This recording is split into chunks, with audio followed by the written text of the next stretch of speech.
And this makes it where we can just kind of talk to each other, and if anybody has questions as we go, we can ask them. That just may mean we may not get through everything, but that's okay. So to tell you a little bit about myself, and then we'll pray before we really get rolling. My name is Amy Douglas, and I teach apologetics at New Braunfels Christian Academy down near San Antonio. Have you guys, anybody floated the river in New Braunfels ever? Yes. Okay, it's super fun. That's where I'm from. Love it. Love summers in New Braunfels. And have you been to New Braunfels too?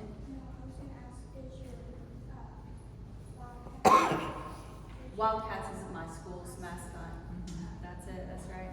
A little bit more about me. I love students. I love high school students and junior high students in particular. I did college ministry for a long time in Canada and in Boston as well, and really loved that. But man, once I got into high school and started teaching high school students, I found that I loved it so much, and particularly love apologetics. So I'm excited for us to talk about this today. Let me pray for us and we'll get started. Father God, we come before you today and thank you so much for who you are, God. We thank you that you are true and that you are real and that you have revealed yourself to us in such a specific way, God, that we might know you and that we might be able to find the truth. Father, I pray for us today in our discussion that you would guide it. God, I pray for those who have big questions that you would just help them as they wrestle through these questions. God, I pray for all of us as we seek to be able to defend the faith, that you would equip us to do that and that you would convince us in our hearts, God, of the truth. We pray these things in your name. Amen. Amen.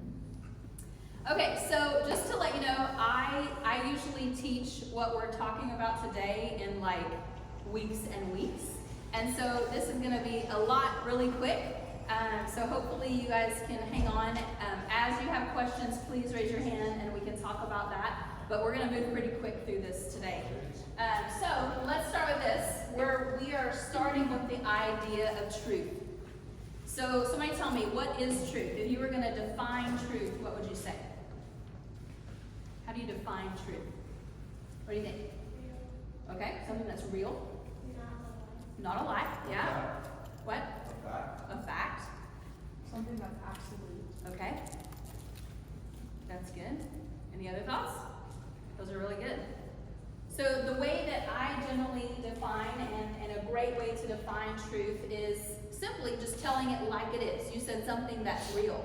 Or to get more specific, you could say a statement that corresponds with reality. A statement that actually is what is real. So something that is true, that's something that is the actual state of affairs. And so as we talk today, what we're going to be really looking at is the fact, or the question, is the Bible true? Is the Bible truth? What do you guys think? Yes. Why do you say that? Why do you say it's true? Because God is true. Okay. What else? Why do you make that claim that it's true?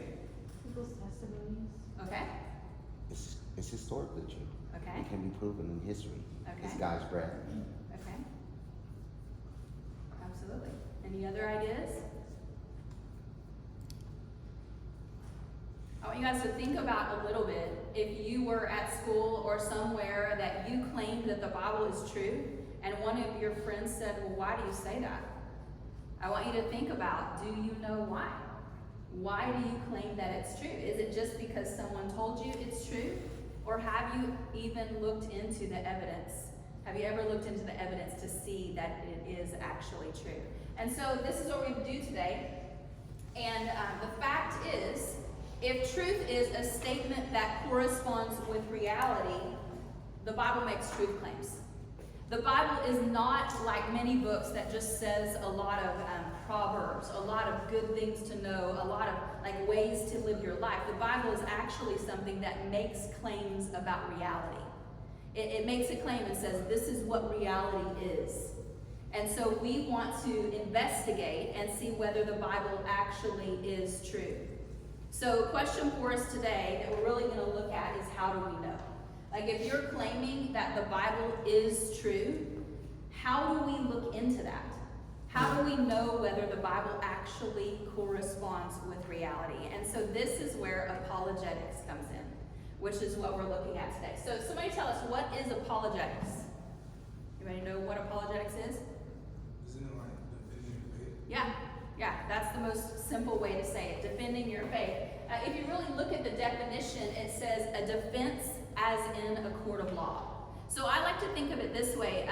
If you were a lawyer, you have your lawyer briefcase, I always think of this, and you open it up and you fill it with your evidence. And so as Christians, we are taking all of the evidence that we build up and we're putting it in our briefcase so that we can pull it out and make a defense for Christianity. That's what apologetics is. And you find apologetics all over the Bible, making a defense for Christianity. So that's what we're going to look at today. So one more question kind of to get us going. If we're going to look at the evidence for the truth of the Bible, what kind of evidence do you think that we would need? If you're looking at the evidence for the reliability of the Bible, what kind of evidence would we look for? Historical. Okay, yes?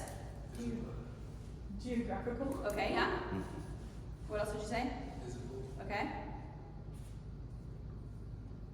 Any other thoughts? Yeah? Believable. Is that what you said? Yeah, we want to look for believable evidence for sure. So really, in apologetics, there are several directions that we could go. And when you're looking for the truthfulness of many things, there are really two directions you can go. You can look at scientific evidence. So what would we look for there if we're looking at scientific evidence? Creation.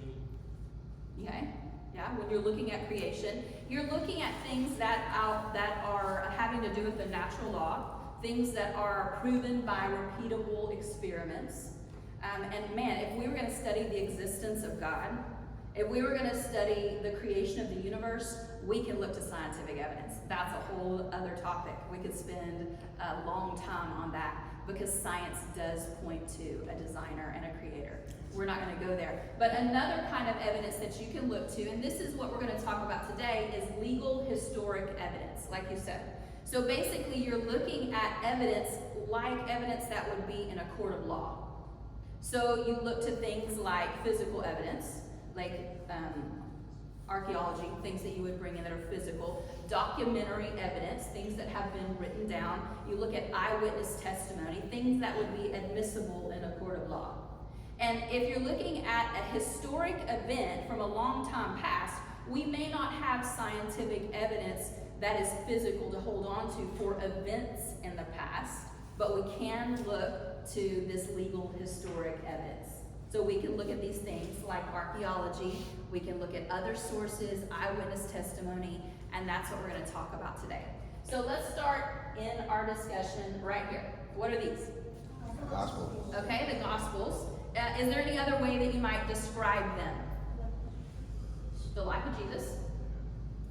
Any other way you might describe them? Let me put it this way. What do you want to say? Yeah, that's great. What you say? Eyewitness accounts. Mm. Eyewitness accounts. So these books are eyewitness testimonies. They actually claim in the New Testament that these men were eyewitnesses to Jesus. They say it over and over in the New Testament. 1 Corinthians 15 says they were eyewitnesses to these things, to the death, resurrection, appearances of Christ. In Peter, it talks about we were eyewitnesses to the glory of Christ. All over Acts, when they share the gospel, they talk about having seen these things. And they make these statements because they were eyewitnesses. So when we're talking about the reliability of the Bible, we want to start here.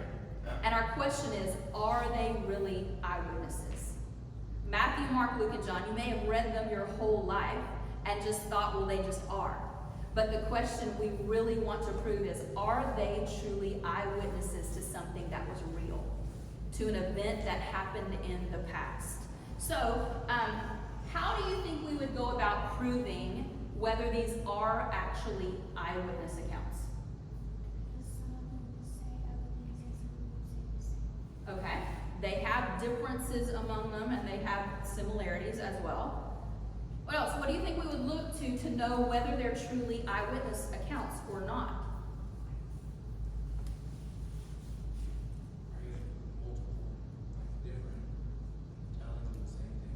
Absolutely. We call that multiple independent attestation.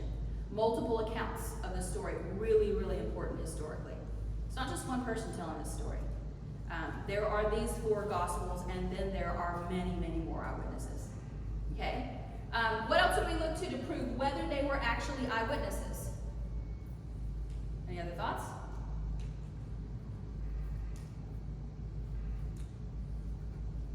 Okay, let's start here. When were the accounts written? Why do you think that matters?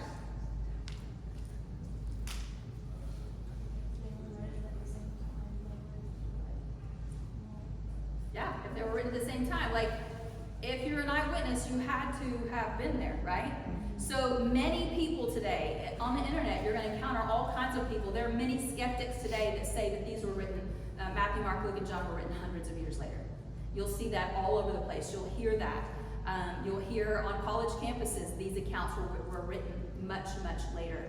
So if they were actually written at the time of Jesus, that can prove or be part of proving that these men were actually there and were actually eyewitnesses to the events. So it's not just a story told hundreds of years later and passed down, but it's people who were there, who saw it, and are able to give testimony, like as in a court of law. So we want to know, were they there? And we have to know when these were actually written to know if these men were actually there. So let's look at some evidence to be able to know whether these men are truly eyewitnesses and whether these are eyewitness accounts. So what we call this is early dating. We're looking to see how early the eyewitness accounts are. So let's start with this. Luke. Historians today look at the book of Luke and say he is a first-rate historian. Luke was one of the best historians of the first century. And you can see this in the very beginning of Luke. Listen to kind of his language. And it's pretty cool. If you study the book of Luke, these first few verses are written in a very legal format. Like he's writing it really, really formally. And then after this introduction, he breaks into more common language. But he starts out as if he's a lawyer giving his case before he gets into the eyewitness account. And this is what he says. So many have undertaken to draw up an account of the things that have been fulfilled among us, just as they were handed down to us by those who from the first were eyewitnesses and servants of the word. With this in mind, since I myself had carefully investigated everything from the beginning, I too decided to write an orderly account for you, most excellent Theophilus, so that you may know the certainty of the things that you have been taught. So we know that John wrote his eyewitness account. We know that Matthew wrote his own eyewitness account. We know that Mark wrote Peter's eyewitness account.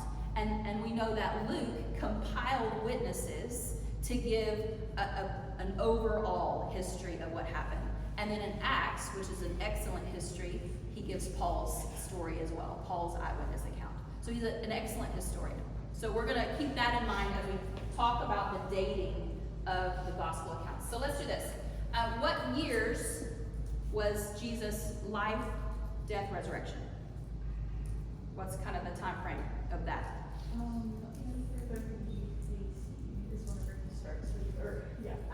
Whenever he starts his ministry. Okay. Before AD, yeah. So basically, the time of Christ was, the life of Jesus was about 81 to 33. 30 to 33 is when they say his death and resurrection was, somewhere in there. So keep that date in mind. This is the date that we want to get close to. The eyewitnesses have to be written nearest this time to know that they were living and that they were there and they saw the events. So here's some things that we do to date those eyewitness accounts. So there's some important events here. You guys, have you heard of the siege of Jerusalem? Okay, so in around 67, Rome has been in control for about 100 years. And they are in control of all of Jerusalem, all of the Jewish lands basically, and they are controlling the Jews, and it's a really hard life for them. And this kind of, the Jews stand up against them, and this battle ensues, and so basically there's this long siege of Jerusalem. The The Jews are starved. There's a historian from the first century named Josephus who lived through this and writes about this. We have many of his writings. But finally, in AD 70, the temple was destroyed. And if you guys know much about Jewish history, the temple is everything, right? The focus of everything is the Jewish temple in Jerusalem. So get this. Luke, this historian, eyewitness of the time period, he wrote his historical account based in Jerusalem. In Acts, it says in Acts 1:8 that basically Jerusalem was the home base for everything that happened in Christianity. Jesus' ministry was in Jerusalem. They went out from Jerusalem. He told his story all around Jerusalem. But think about this. In his writings where he said, I'm going to give you a concise history. Like, I'm going to lay it all out for you and tell you everything about this history. And Jerusalem was the home base. But he never mentions the destruction of Jerusalem. Totally destroyed. The temple burned to the ground, where the gold was running through the streets. The Jews were sent running and hiding, and many, most of them died. So basically, his home base for writing was destroyed. He never mentions the destruction of Jerusalem in his history, in his writings. So what does that probably tell us? He wrote it before this happened. So think of it this way. If someone was writing a history of New York City, and they say, I'm going to give you a really concise history of New York City, but they never mention September 11th. They don't say one word about September 11th. What does that tell you? They wrote it before September 11th. So we know his concise history had to have been written before 70 AD. That means it's actually quite close to the death and resurrection of Jesus that he writes his account. Now, consider this too in the timeline. Some main people in the writings of Luke, if you've read Acts and Luke, are James, the brother of Jesus, and also the leader of the Jerusalem church, Peter, Apostle Paul. They're main players in his writings, but their deaths are never mentioned in the book of Acts, which is a history.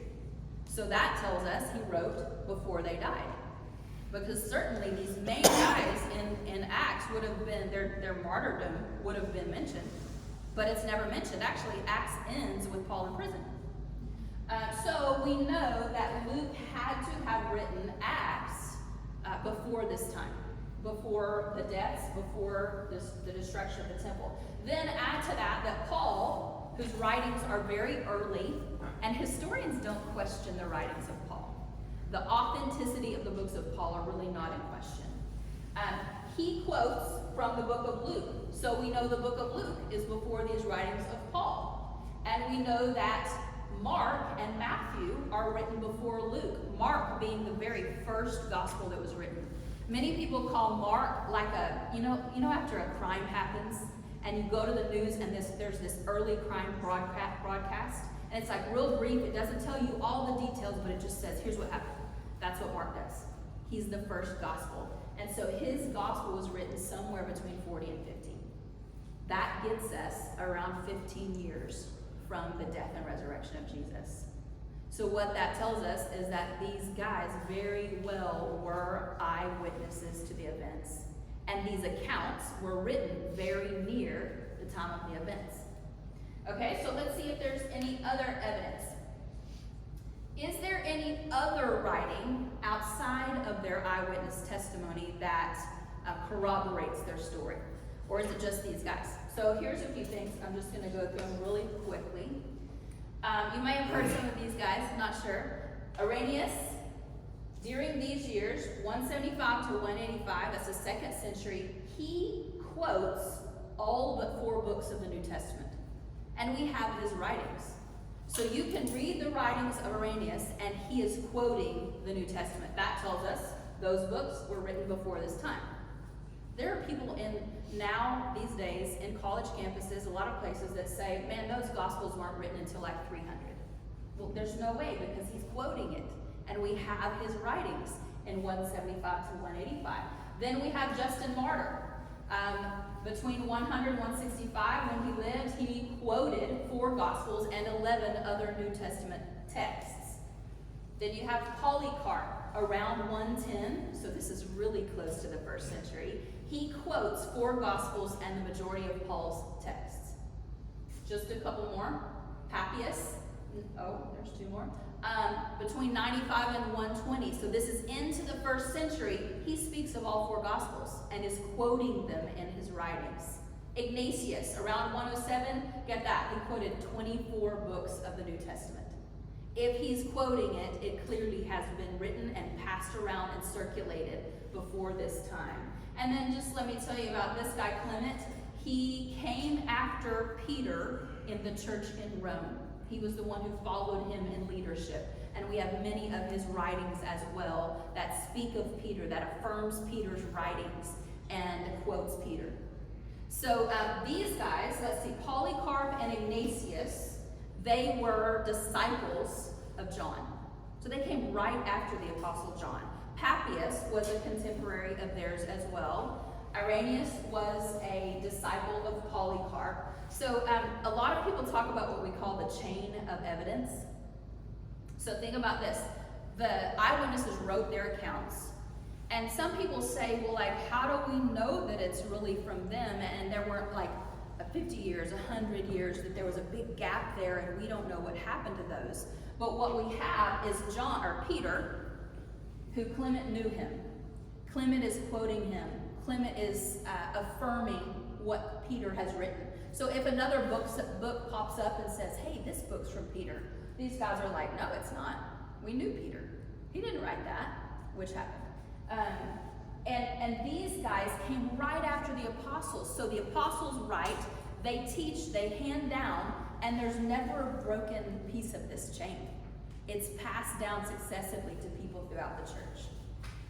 So we have their quotes, and I want you to think about this. If you went down to the public library today and you checked out the books of all our early church fathers, these men who came right after the apostles, you could put all their works together and construct the whole New Testament just by pulling the quotes out of their books. All but 11 verses of the New Testament can be reconstructed by the quotes of these men. What that tells us is if they're writing it, they're quoting it, it had to have been written well before this time, well before these years, which pushes it into the first century, really close to the time the events happened. So man, if somebody tells you the New Testament wasn't written till hundreds of years later, we have evidence that it was written near the time of the events. Really important. Okay, so let's see what other evidence we have. I'm looking at the clock and making sure we're moving. A little comparison. This is super interesting. Buddhist writings. They were written down 454 years after Buddha's death. So he taught, he lived, yes, he taught. People told his stories, passed down his stories, but it was never written down until 454 years later. Lots of change could happen in that time. Earliest Muslim writings were written down 120 years after Muhammad's death. The accounts of Alexander the Great's life were written down 200 years after his death. Yet no one questions the historical accounts of Alexander the Great's life. And then think about the New Testament. The eyewitness accounts of the life of Jesus were written down between 15 and 60 years after his death. Historically, that is amazing. That is very reliable when you look at eyewitness accounts. Okay, so let me ask you this question. Why does it matter that these accounts were written early, near the time of the events? Why does that matter so much? Accuracy. Okay, what do you mean? The closer you are to something happening, the fresher the memory is. Yeah. Yeah. Man, I don't want to get on a tangent because it'll take our time, but I think it's interesting. People have said before, man, if they wrote it down, like say if Mark wrote it down 15 years after, that even seems like a while to us. Like if I wrote something down today from 15 years ago, would I be able to get those details? But think about this, witnessing the life of the Messiah, walking life with Jesus Christ and seeing the things that he did is unforgettable.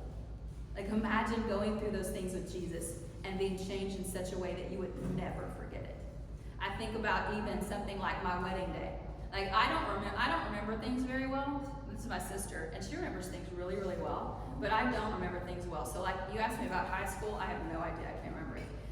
But my wedding day, which was 19 years ago today, I can tell you what I had for breakfast. I walked down the street to Dunkin' Donuts and got breakfast for all the ladies and myself. I can tell you everything that I did that day because it was such an important day to me. So just imagine walking life with Jesus Christ, who died and resurrected, and you were an eyewitness of that. And then after it happened, you don't just like go on with your life. You never quit talking about it. And you tell those details over and over again so that it is cemented into your mind. So writing it down 15 years later after you've rehearsed it and said it and spoken it and told it and been changed by it, you may remember your testimony of when you came to Christ and remember that moment years ago because it was so transformative. It's the same way for them. There's no way they would forget those details. They were also an oral people, so they were able to tell stories and remember them by telling stories. So that's very, very possible. So accuracy is why early dating matters. What else? Why does early dating matter? I guess kind of like accuracy just shows that it's like a primary source, is more reliable. Yeah, absolutely. That their primary source is more reliable. So we're going to come back to this picture in a minute, but I want you to think about this. Historians agree that it takes 2 generations for legendary development. That means 30 to 60 years before people begin passing it on and adding to it and changing it. And the reason for that is it takes about 30 to 60 years for those eyewitnesses to die off. But within that 60 years, those eyewitnesses are still there. And not just the disciples, but the enemies of Jesus are still there. So if somebody tells something that's not true, the disciples can say, that's not true, I was there. If an enemy sees something said that's not true, he's going to say, that's not true, I was there. But we have no refutations of what was said in the eyewitness accounts during that time period. So it takes 2 generations for people to twist and tell the story differently, add to the story, take away or change it. And the eyewitness accounts were written well within that time, the time that the eyewitnesses were still alive. So that's really important that these accounts were written when the primary sources were still alive. Okay, so let's move on to another question. Have the accounts been changed? So even if these guys wrote it down as it was, eyewitnesses, how do we know that they weren't changed since then? A lot of people have this question. How do you know the Bible that you have today is the same eyewitness account that they wrote down back in 4550? Manuscripts. Okay? Manuscript evidence. That's the biggest thing that we're going to look at here. So, question is, do we have accurate copies of the original documents that were written down in the first century?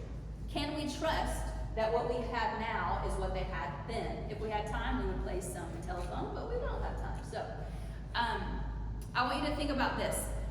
Many people think that there has been this type of distortion. Like somebody wrote it and passed it on, it was changed a little bit, somebody added some here, changed it, so we have no idea. But the question is that truly the case?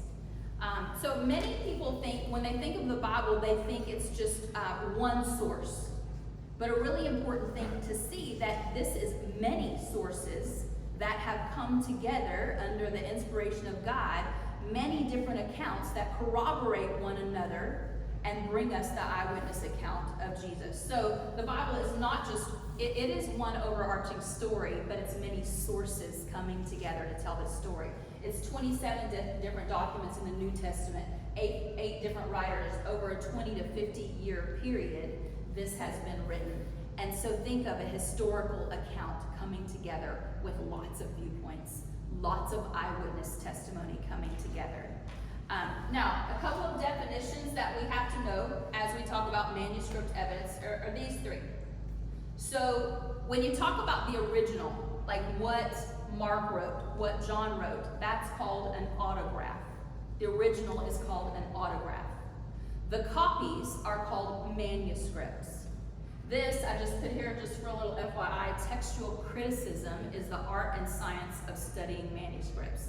So there are people that their whole job is to study all of these ancient manuscripts and compare letters and words and everything and see that it's all there. So the problem is, we don't have any of these. We have none of the originals. They were written on perishable materials, things that we don't have now. But we do have these. We do have many of these. And so this is what we study, and this is the way ancient documents are studied. There are no ancient documents that are this old that we have. So what we do is study, what historians do is study manuscripts. And what's important here, when you're trying to get back to the original, and you're trying to reconstruct what the original said, it's important to have lots of these and really early. Lots and lots of manuscripts that are really close in time to when it was first written. So our question is, do we have many manuscripts? And how close are they to the original in time? So let's look at the evidence for that. It's pretty amazing. Okay, so comparing New Testament textual preservation, how well we preserved it, with other ancient documents. Here's the truth of it. The New Testament documents have more manuscripts, earlier manuscripts, and more supported manuscripts than the best 10 pieces of classical literature combined. The Bible is more supported than any other document of history. It's amazing. So check this out. So when it comes to the number of manuscripts, like how many of these copies do we have? And this is pretty cool. There were people called Masoretes in ancient Jewish history, and their job was to copy. So they would get the original and a copy, and they would copy it down, and copy it down, and copy it down. And they didn't just copy it, they counted the letters so that they wouldn't miss a single letter. And they copied it perfectly, and copied it, and copied it. So the number of manuscripts, check this out. The New Testament, we have about 5,800 New Testament manuscripts. That's Greek manuscripts, and then we have some 20,000 manuscripts in other languages. But Greek manuscripts, 5,800 ancient manuscripts. So check this out. Homer is the next closest in number of manuscripts. And ancient manuscripts of Homer, we have 1,800. It's still a lot, right? Demosthenes, 200 ancient manuscripts. Caesar, 10 ancient manuscripts. Thucydides, 8 ancient manuscripts. Herodotus, we have 8 ancient manuscripts. And Plato, 7 ancient manuscripts. So these are historically reliable. We look at these and we say we can know the story of that Caesar wrote, what Homer wrote in the Iliad, because we can look at these manuscripts and compare them. But think about this, we have 5,800 Greek New Testament manuscripts. That's important because if you have, think of me like laying out 5,800 manuscripts, and we can compare them all to see if there's any differences. If you come upon a difference, and the differences are only in spelling or grammar, word order, they're not major differences. If you come across a difference, you can look at the rest of them and see what they say, and the majority can reconstruct the story. So the more you have, the more accurately you can reconstruct and know that you have what was originally written. So we have many manuscripts. 5,800 Greek manuscripts, some 20,000 manuscripts in other language. There's nothing from the ancient world that even comes close in terms of manuscript evidence. Okay, now think about this. How about the time gap between the original, the autograph, and the first surviving manuscripts? I heard a story once about a guy in a college classroom whose professor was claiming that the New Testament was written hundreds of years after the events took place. And this young guy in college stood up and said, Well, what about the John Ryland fragment, which is one of the earliest fragments we have, which is within 25 years of when John wrote his gospel? Like, what do you do with that? If it's a copy of the original and it's 25 years later, that tells us that John wrote it a long time before that. That means John wrote it in the 1st century. So you can't say it was hundreds of years later. We've got too many copies to make that claim. So let's look at this time gap. For most ancient classical works that we consider historically reliable, a gap of 700 years is actually considered excellent. You have the original, 700 years later you have a manuscript, and they're like, that's pretty good historically. Okay? While 1000 to 1400 is not at all uncommon. So check this out. This is the time gap between the original and the first surviving manuscripts. The New Testament, 25 years between the manuscripts we have and the originals that were written. Now compare it. Homer, 400 years between the original and the first copies we have. Caesar, 1,000 years.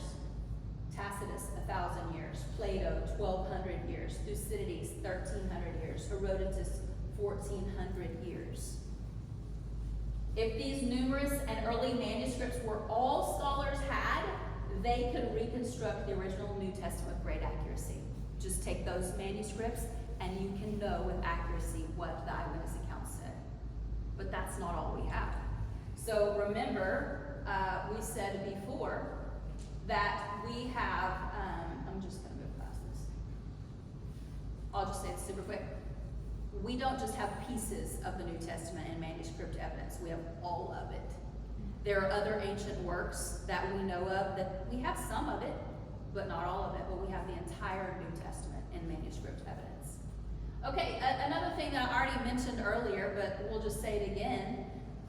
These New Testament accounts are also greatly supported by early church fathers' writings that you could go to your library and check out and reconstruct the whole New Testament from. So it's more supported than any other ancient text as well. We not only have thousands of manuscripts, but thousands of quotations from those manuscripts. This makes reconstruction of the original text virtually certain. So how do we know that it's the same that it was written there? We have manuscripts all along in time that we can compare to know that it's the same that it was when it was written. And they're very near the time of the events. Okay, last two things, and we're doing all right on time. Is there anything else outside of the dating, the manuscript evidence that corroborates these accounts?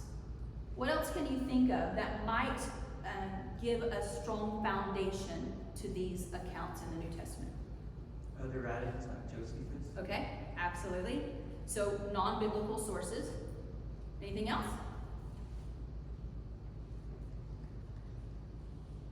Okay, we'll get to it.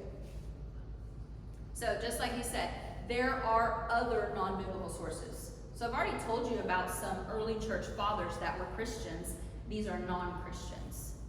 In the writings of these historians, we have affirmation of the story of the New Testament, the life of Jesus. So these are pretty interesting. Let's see. Let's start with Tacitus. He's a Roman historian. We have his writings, and they corroborate the story of the New Testament. Lucian was a Greek satirist, and he was 2nd century, and we have his writings supporting the story of the New Testament.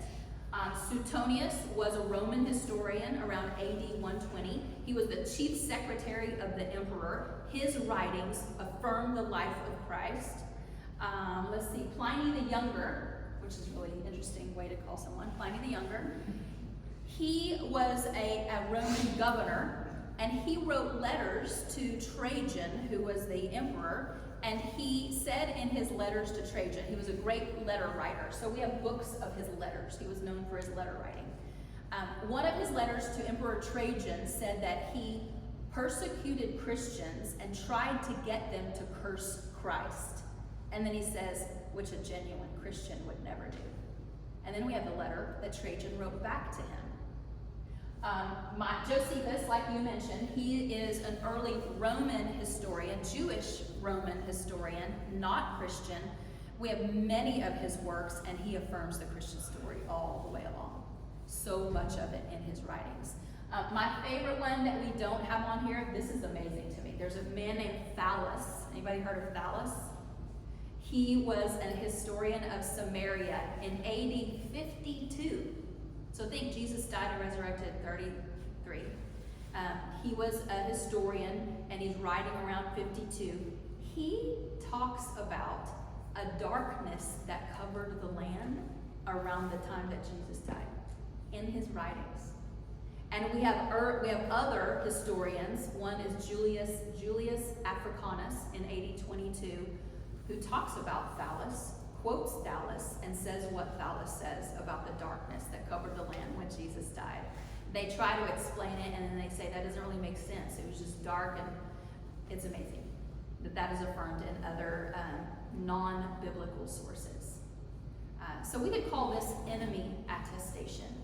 Even those who are not Christians are affirming the eyewitness testimonies of the life of Jesus. So, non-biblical sources combining their information. This is a very simplified list here, but here's a picture we get. If you put their sources together, they affirm Jesus was crucified by Pontius Pilate at Passover time. They affirm it was believed by the disciples that Jesus rose on the third day. They affirm that the church leaders charged Christ with sorcery, which we see in the book of Acts, or in the Gospel. They say in their writings that Christianity could not be contained and that it spread throughout Rome. They talk about how Nero and others persecuted the Christians. And so much of the story of the Gospels is affirmed in non-biblical sources, which tells us that these eyewitnesses were on target. Early Christians denied polytheism, so they were against many gods, the worship of many gods. They lived dedicated lives according to Jesus' teachings, and they worshiped Christ. All of this is affirmed by non-Christian sources, ancient sources. And then lastly, and this is pretty cool, does archaeology confirm or deny the accounts of the New Testament? So question for you, two questions. When we talk about archaeology, what can archaeology tell us? Like, what can it be helpful for? What would we learn from archaeology? The way people live. Okay, their way of life. What else? Archaeology is like digging up stuff, right? Yep. I guess you could find what's it called, nails and stuff like that. Crucifixes and stuff. Sure, you can find things, artifacts that tie down the time period by the things that you find. Basically, archaeology can tell us times, places, locations, people, their rule and their reign. It can tie them down to a certain time period. What can archaeology not tell us? What's it not helpful for?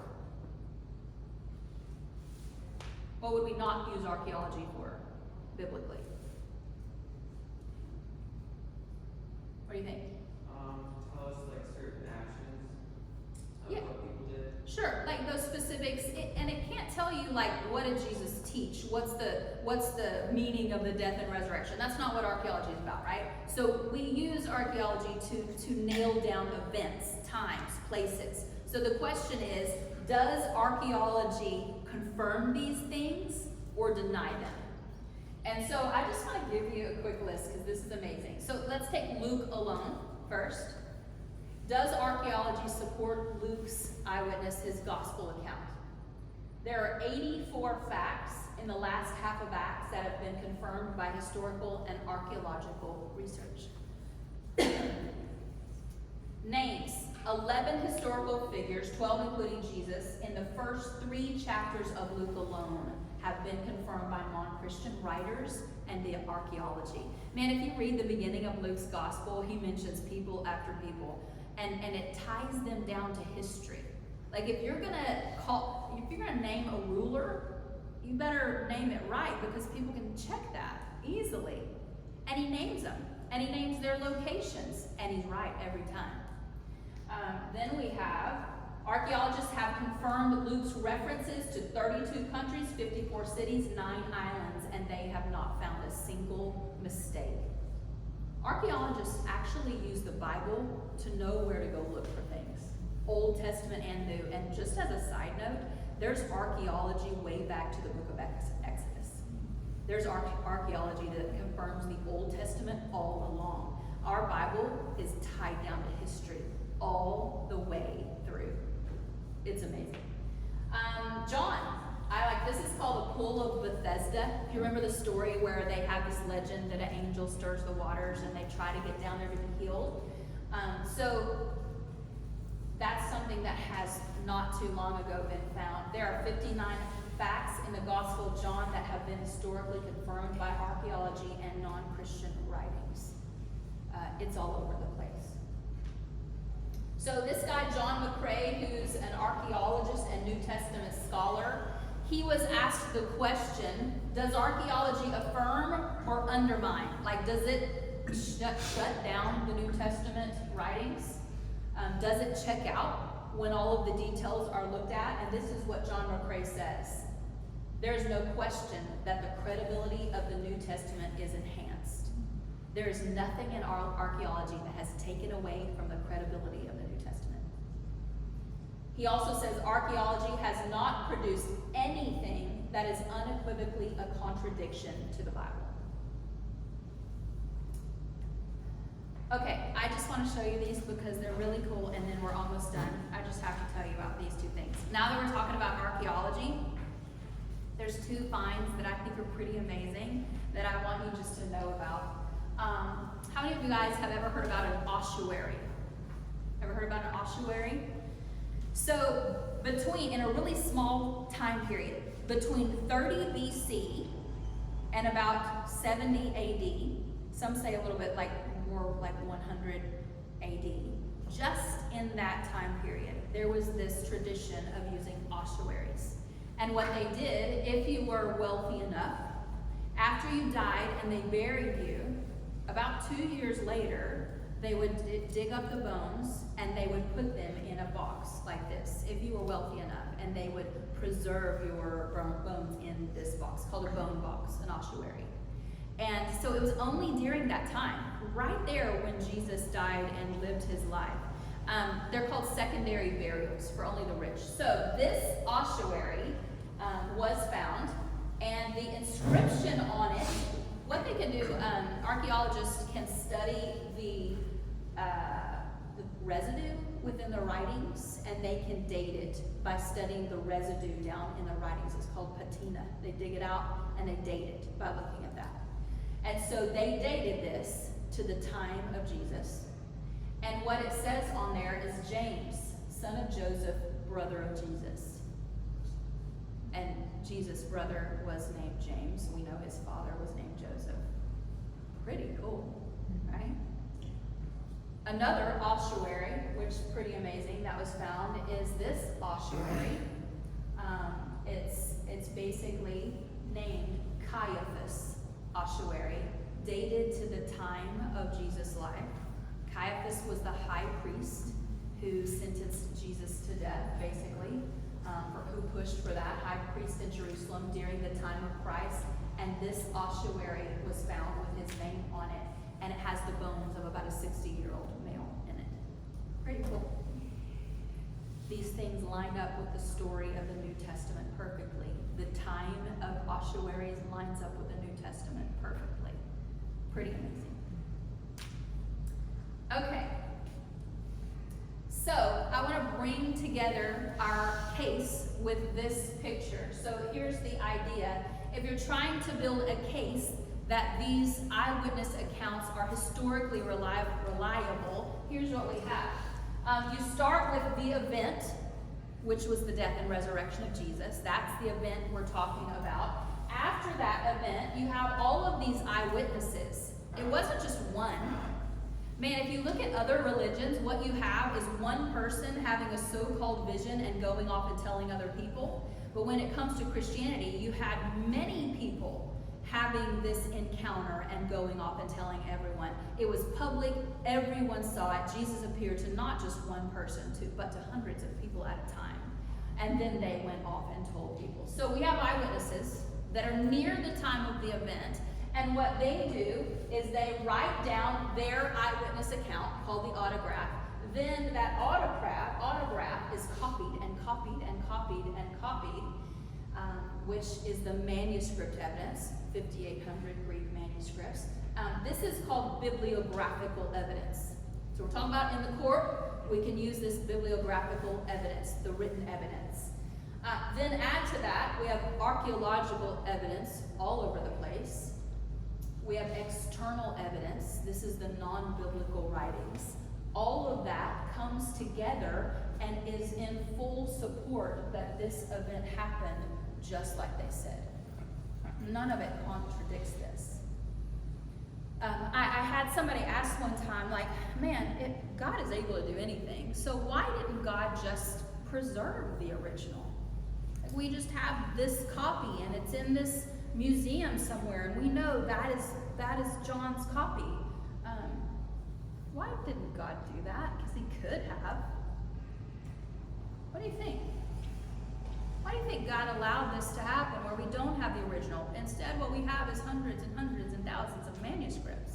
Because he wants us to like have faith. Okay. Faith that's grounded in evidence. What else? Mm-hmm. Show different perspectives of people. Okay. Yes, you have that. So think about this. If there was one copy and it got lost, or that one copy fell into the wrong hands, it was preserved somewhere, like who knows what anybody's doing to that copy. Like, how can we trust that someone hasn't just taken that one and changed it? But instead, what God has given us is copy after copy after copy after copy after copy after copy, so that we can compare all those and know exactly what the original said when we compare those, and there's no getting rid of it. And listen to this, people have tried to get rid of the Bible forever. In 300 AD, Diocletian put out an edict to destroy all Christians and every Bible, and he burned hundreds if not thousands of Bibles. But even doing that, he couldn't destroy it, because there were so many copies and there was so much evidence. And then you give the church father quotations. Even if he had burned everyone, you could go and reconstruct it all from early church father quotations. An amazing thing about the Word of God is that you cannot destroy it. People have tried for centuries and it cannot be done, because God preserves His Word. So, the Bible makes truth claims. It claims to tell us what reality is. So, is that reality true? Or is that statement, is the biblical statement reality? Well, evidence points to the fact that it lines up with reality. It lines up with the actual state of affairs. And it's proven by evidence. These are eyewitness accounts. So what I would leave you with today, whether you are someone who questions, which is fine, or you're someone who wants to be able to learn to defend the faith, I would say go back and read these with the eyes of, this is an eyewitness account. This person was there. They are telling it like it is. They're telling you what they saw, what they heard, and read it in that manner, because that's the way it's intended to be read. And allow God to speak to you through the eyewitness accounts of these men. And affirm to yourself as well, when people make claims to you that the Bible is a myth, when they say that it has been changed, there is really good evidence to prove otherwise. Christianity is an evidential faith. It's not just something your parents tell you and you believe it because you're supposed to. It has evidence that backs it up. If you struggle with that, look into the evidence. And you can grow a strong foundation of evidence for your faith. And I'm telling you, as someone who studied a lot of apologetics and different questions, I find answers everywhere I go because God has given us answers. If you're someone who wants to study this more, here are a few ideas for you. This is a really, really good book for the evidence of the existence of God. Case for Creator, student edition is really, really good. If you want to be able to prove scientifically and philosophically, logically that God exists, this is an amazing book. It's easy to read. You should try it. It's really cheap on Amazon. This goes over some of the evidence we just talked about. It talks about the eyewitness accounts. It really goes into who Jesus is and if he is who he claimed to be.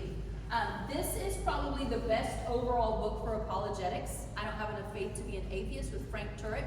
If you just want a hardcore apologetics book that'll make you think, this is all in one. It's amazing. It's a lot of thinking, and you gotta read it really slow, but you can do it. And in this one, has anybody ever heard of J. Warner Wallace in here? He's cool. So he was an LA cold case detective for his whole career, an atheist. And he decided to look into the truthfulness of the Bible like he would look at a cold case. And he used the same methods he would use in looking at a cold case to decide if these accounts are true. And so he's written numerous different books from that perspective, and it's awesome. And so he's got lots of different books. This one is really, really good, Cold Case Christianity. You can also find him on YouTube. He teaches really awesome apologetics on YouTube. J. Warner Wallace, so does Frank Turek, so does Sean McDowell. They're really awesome. So does Lee Strobel. So take a picture of that if you want to and want to know a book to read. And that's all I've got for you. If anybody has any questions or want to talk about anything, we can do that, although I have to start again in 15 minutes. Okay? Thank you.